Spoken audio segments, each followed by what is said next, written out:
I have something else in mind. I want to talk about this, and it might not be what you want to talk about. But carry on, because you're getting the best. One of the things that keeps my mind occupied recently is the question about character.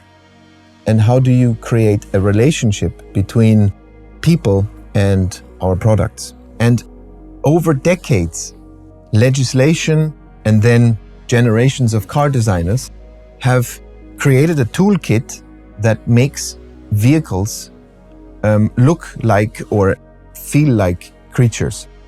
And that's quite fascinating in a way, because it's it's the most complex industrial product. It's nearly a little bit unfair to the craftsmanship part of the job, because that is the basis. And it takes decades for people in our trade to get to that level of understanding how sculpture needs to be, the volumes, proportions, all of these things we like to talk about. They are the foundation. And I think then it gets interesting, because the skill, as I said, is the base level. And when it comes to the character, then suddenly values like perceived intelligence, that's a very interesting one.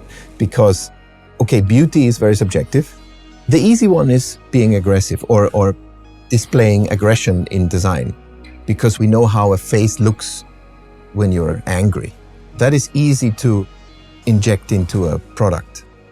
But intelligence, try that. But there is a way, I think, and it is noticeable.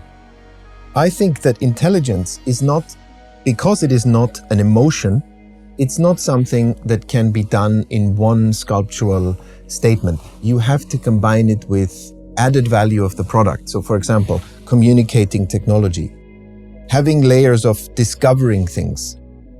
This leads to a perception of intelligence. It's not just a superficial shape that can do that.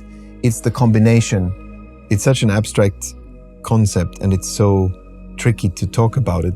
Projecting that on products and then discussing it there is even harder, I think. But it's something I play with and I think about a lot. If there is something else than the superficial emotions to convey in design.